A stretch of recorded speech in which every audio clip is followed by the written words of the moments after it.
मैंने उन दोनों को रोकने की कोशिश की तो उन्होंने मुझे पेड़ पर बांध दिया। भीम, कुछ पूछ रहा हूं मैं तुम्हें। और तुमने बाला रानी किसी को देखा क्या? हम स्टेशन की तरफ जाके देखते हैं, वो दोनों वही गए हैं। दोनों एक साथ हैं? मुझे तो बाला पे पहले से ही शक था। देखिए, ये सवाल जवाब करने का समय नहीं है, जल्दी चलिए। चल बेटा, चलिए।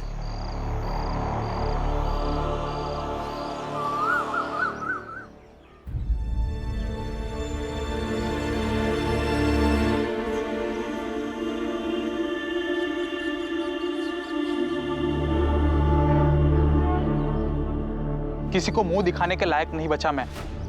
बड़ा संस्कारी कहते थे ना अपने बेटे को, लेकिन आपका वही संस्कारी बेटा एक शादीशुदा औरत को लेके भाग गया।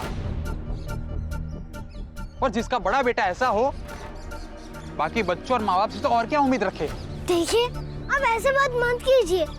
बाला भैया ने गलत किया, लेकिन हम सब मिलकर आपकी पत्नी को ढूंढ रहे हैं ना। ढूंढ रहे, लेकिन मिली कहाँ?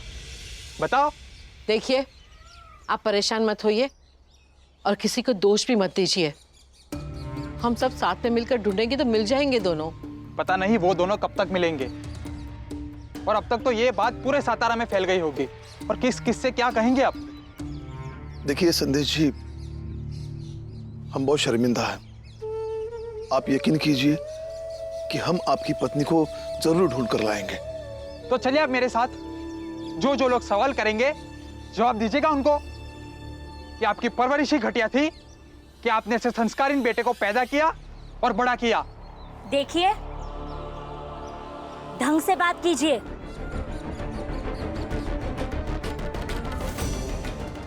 मेरे पति कह रहे हैं ना कि वो शर्मिंदा है, तो क्या सर काटकर आपके पैरों में रख दे? जाइए, ढूंढ लीजिए, और ना मिले तो मुकदमा कीजिए। ऐसे हमारे साथ बहस मत कीजिए। और मुझे तो लगता है कि आपकी पत्नी हमारे बाला को भगा कर ले गई है। एक बार मिल तो जाए दोनों, फिर सब पता चल जाएगा कि कौन किसको लेके भागा है और कौन दोषी है। देखिए, मुझे लगता है कि हमें इस पर बहस करने से ज्यादा उन दोनों को ढूंढने की कोशिश करनी चाहिए।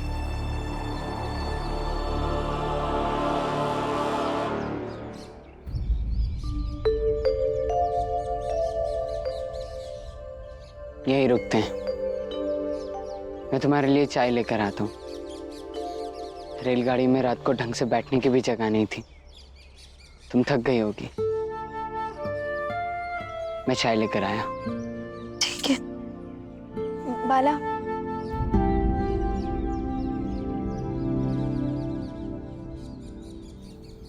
गांव में हमारी बड़ी बदनामी हो रही होगी ना? हो तो रही होगी, लेकिन अब हम वहां लौटकर कभी नहीं जाएंगे। तो लोग धीरे धीरे हमें भूल जाएंगे। हमने कुछ गलत तो नहीं किया ना? देखो रानी, समाज की नजरों में तो ये गलत ही है, लेकिन हर किसी को अपनी बेहतर जिंदगी के बारे में सोचने का हक है। तुम्हें है, मुझे है, बल्कि सारी दुनिया को है। बाला, तुम मुझे कभी मारोगे नहीं ना?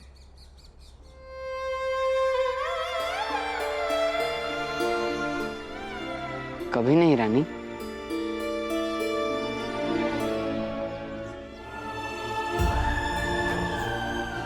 खुश तो रखोगे ना मुझे? वादा करता हूँ, कभी तुम्हें अफसोस नहीं होगा मेरे साथ भागने का। अब तुम यहीं रुको, मैं चाय लेकर आता हूँ, फिर हम साथ में चाय पियेंगे, फिर हम रहने का कुछ इंतजाम करेंगे, ठीक है?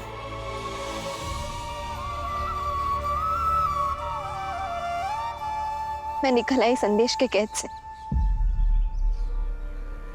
अब मारो मुझे।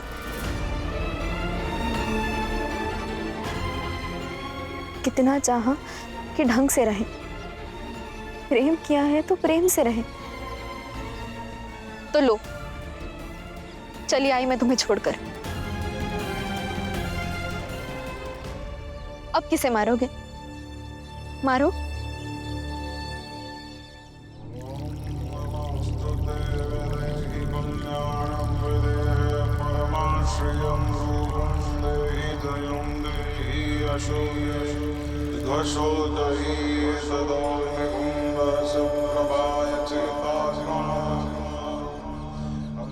महाराज, वो रिटायर्ड सूबेदार रामजी सकपाल का बेटा रानी को लेकर भाग गया। इसलिए तो कहते हैं जैसी संगत वैसी रंगत। हाँ। उस रानी की बुद्धि भ्रष्ट हो गई है।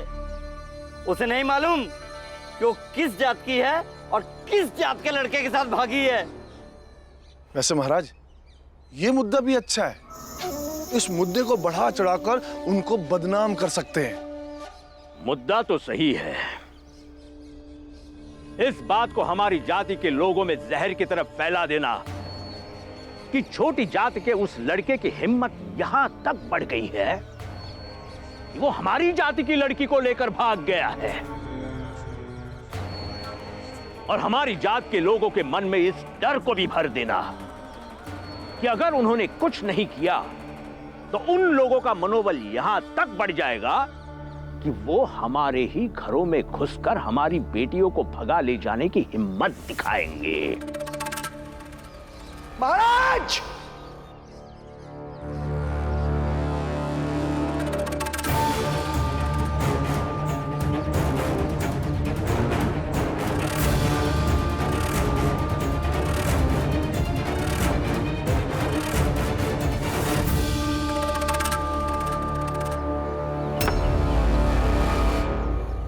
आप लोग इसे मुद्दा बनाकर भीमराव और उसके परिवार वालों पर आक्रमण करेंगे ना। आज तक तो यही करते आए हैं और आगे भी यही करते रहेंगे। पर आप लोग कान खोल के सुन लीजिए, अब ऐसा नहीं होगा, क्योंकि मैं भीमराव और उसके परिवार के साथ खड़ा हूं।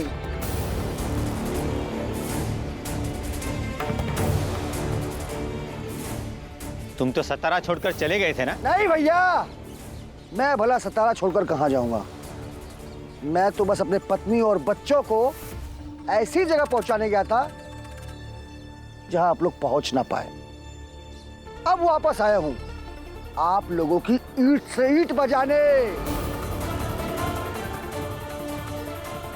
भीमराव ने आप लोगों को प्यार से समझाया, लेकिन ना, अरे आप लोगों को क्या समझ आएगा, और आएगा भी कैसे? जब मुझे इतना देर से समझ में आया तो आप लोगों को कहां समझ आएगा। पर मैं समझाऊंगा दूसरे तरीके से, और समझाते ही आप लोगों को समझ आ जाएगा। तू क्या समझाएगा? तेरी औकात नहीं है हमें समझाने की। और रही बात दूसरे तरीके की, चल बता तेरा तरीका क्या है। मुझे बता तेरा तरीका क्या है, बता।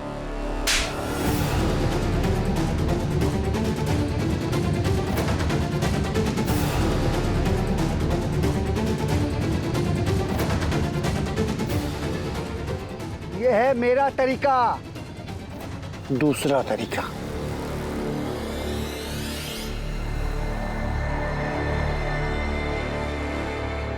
मंगेश, तुझे तो अभी बस रुक जा यही, वरना भूल जाऊंगा तुम्हारा भैया है।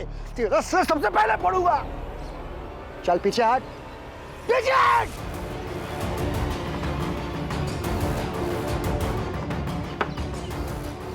क्या हुआ, डर गए? हाँ?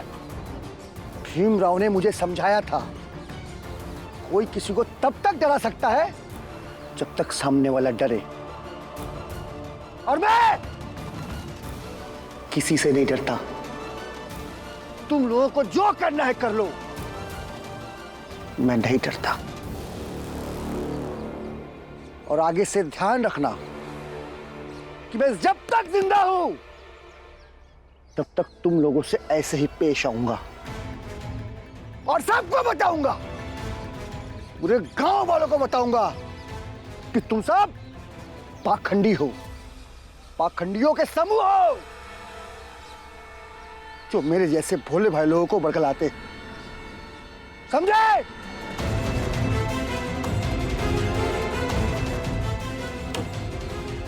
आगे से मेरी बातों को याद रखना।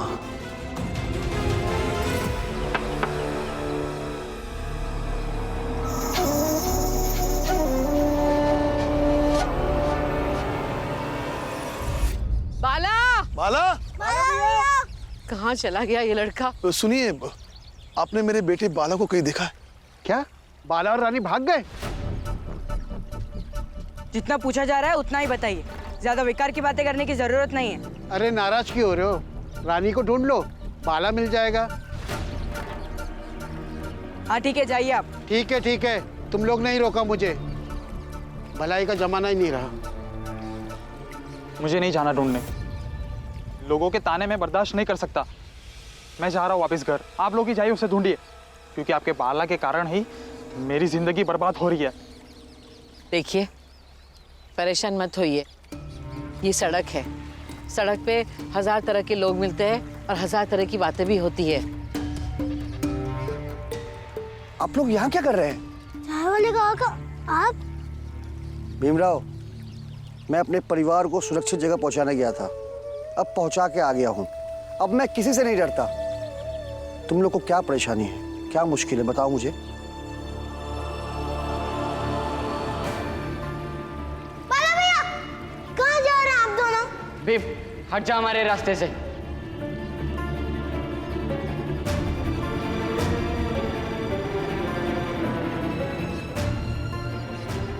मैं और रानी भागकर जा रहे हैं। बाला भैया, ये आप गलत कर रहे, खोलो मुझे। लेकिन बाला को तो मैंने स्टेशन पे देखा था। क्या? रानी भी थी क्या साथ में? नहीं, रानी नहीं थी, बाला अकेले था। वहाँ आपको बाला भैया मिले तो क्या हुआ? जब मैं स्टेशन पे उतरा तो देखा बाला टिकट खिड़की में टिकट वालों से कह रहा था कि 5 आने तो दे रहा हूँ, 1 ही आना तो कम है, बाद में कभी आऊँगा तो दे दूंगा। मैंने सोचा बाला से जाकर पूछूं कि बाला तुम कहाँ जा रहे हो, लेकिन आप लोग तो जानते हैं बाला मुझसे चिढ़ता है, इसलिए मैं कुछ नहीं पूछा और मैं चला आया। अब रेलगाड़ी पकड़ के भाग गया, अब कहाँ ढूंढेंगे उसे? आप चिंता मत कीजिए, मिल जाएंगे वो। मैं ढूंढ कर लाऊंगा उन्हें, ये मेरा वादा है।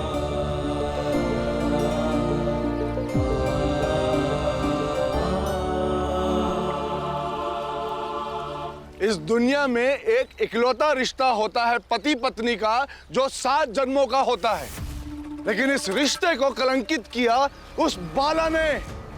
और हम ये बर्दाश्त नहीं करेंगे कि एक छोटी जाति का लड़का हमारी ऊंची जाति की लड़की को भगा कर ले जाए। हाँ सेठ जी, आप बिल्कुल सही कह रहे हैं, ये हम बिल्कुल बर्दाश्त नहीं करेंगे। हाँ, और राम जी के परिवार को हम ऐसे नहीं छोड़ सकते, इसका बदला हमें उनसे लेना होगा। लेकिन कैसे सेठ जी? ये सब तुम लोग सोचो, क्या तुम लोगों का खून नहीं खोलता? उसमें सोचना क्या है पंडित जी, उसने वो जो दुकान खोली है ना, पहले चलकर उसे तोड़ देते हैं। उस राम जी सबकाल का बेटा हमारी जाति के लड़की को लेकर भागा है, उसकी भी 2 बेटियां हैं, उसमें से किसी एक को उठाकर 4 दिन के लिए कहीं बंद करके रखेंगे, तब जाकर उसे पता चलेगा कि दूसरों की बेटियों के साथ कैसा व्यवहार किया जाता है। महेश बिल्कुल सही कह रहा है, क्यों भाइयों? हाँ सही कह रहे हैं। तो फिर अभी चलते हैं और उनकी दुकान तोड़ाते हैं और साथ में उनकी लड़की उठा लाते हैं। तो फिर देर किस बात की? चलो सब लोग, चलो। भीम बेटा, वहां तो तुमने कह दिया था कि तुम बाला को ढूंढ कर लाओगे, लेकिन कैसे लाओगे? हाँ राम जी, और बिना किसी जानकारी के हम बाला को ढूंढ भी नहीं पाएंगे कि वो कहाँ गया है। इतनी बड़ी दुनिया है, वो कहीं भी जा सकता है। और सिर्फ अनुमान पर हम उसे किस दिशा में ढूंढने जाए? बाबा, कोई ना कोई तो रास्ता होगा जिससे हमें ये पता चले कि बाला भैया कहाँ है।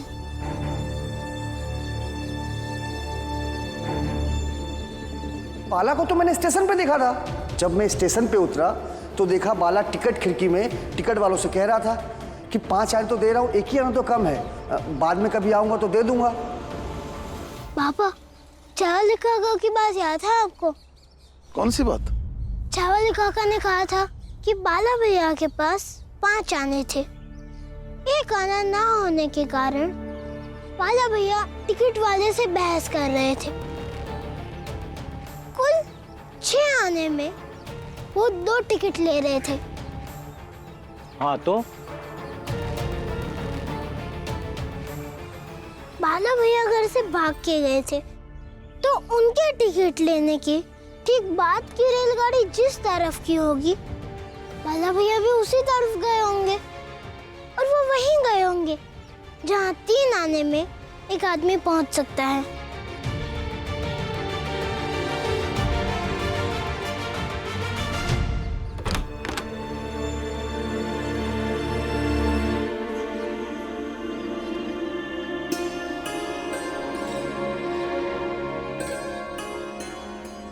अब हमें कोई नहीं ढूंढ पाएगा। 1 पैसे किराए पर मैंने ये घर ले लिया है। आज से यही होगा हमारा घर। बाला, सच कहूं तो मुझे कभी घर चाहिए ही नहीं था। जीवन भर बिना घर के भटकते रहना मंजूर है मुझे। बस एक चाहत थी कि मेरा एक पति हो जो मुझसे बहुत प्रेम करे, मुझे समझे, मुझे एहसास दिलाए कि मैं उसकी पत्नी हूं, ना कि बात बात पर मेरी बेइज्जती करे। वैसे मैं अपने पति के साथ जीवन भर एक पेड़ के नीचे गुजार सकती हूँ, बिना छत के पूरी जिंदगी रह सकती हूँ। लेकिन इस हालात में 1 पैसा देके घर किराए पे लेना सही नहीं है बाला। नहीं रानी, मैं तुम्हें खुले आसमान के नीचे नहीं रख सकता हूँ। ये हमारा घर है, इसे तुम पत्नी की तरह संभालना। मैं पति की तरह सारी जिम्मेदारियां उठाऊंगा। हम यहीं शादी करेंगे। बात तो तुम सही कह रहे हो। हाँ राम जी, और इस तरीके से हम बाला तक तो पहुंच जाएंगे कि वो किस दिशा में गया है। लेकिन सवाल ये है कि वो जगह इतनी छोटी तो होगी नहीं कि हम बाला तक पहुंच ही जाएं। बाला भैया को एक ही काम आता है, बाजा बजाना, और वो सबसे पहले काम ही ढूंढेंगे। तो वो उस इलाके के किसी बाजे वाली मंडली के पास ही जाएंगे काम ढूंढने। या पास में कहीं बाजा की मंडली तो होगी, और इतना तो विश्वास है मुझे अपने बाजा बजाने पर कि वो लोग मुझे जरूर रख लेंगे। ठीक है बाला, मुझे एक बात कहनी थी। कहो। मैंने तुमसे झूठ कहा था कि मैं पैसे कमाने के मकसद से तुम्हारे पास बाजा बजाना सीखने आई थी। तो फिर किस लिए आई थी? मुझे सच में बाजा बजाना बहुत पसंद है, और जब तुमने कहा कि शौक के लिए बाजा बजाना सीखने आ जाना, तब भी मैं जरूर आती। लेकिन हिचक थी कि मैं शादीशुदा हूँ, मेरा एक पति है, और मैं किसी की पत्नी हूँ। चाहे पति पत्नी का रिश्ता जैसा भी हो। कोई बात नहीं, अब मैं हूं ना, मैं तुम्हें बाजा बजाना सिखा दूंगा। जब हमारे पास बहुत पैसे होंगे तब मैं अपनी खुद की बाजा बजाने की मंडली खोलूंगा, उसमें तुम बाजा बजाना। मुझे कोई एतराज नहीं कि मेरी पत्नी मर्दों के साथ बाजा बजाती है। उस इलाके में जितनी भी मंडलियां होंगी सब तक किसी तरह खबर पहुंचा दिया जाए, तो बाला भैया उनमें से किसी से भी संपर्क करें तो वो हमें बता दे, हमारा काम हो जाएगा।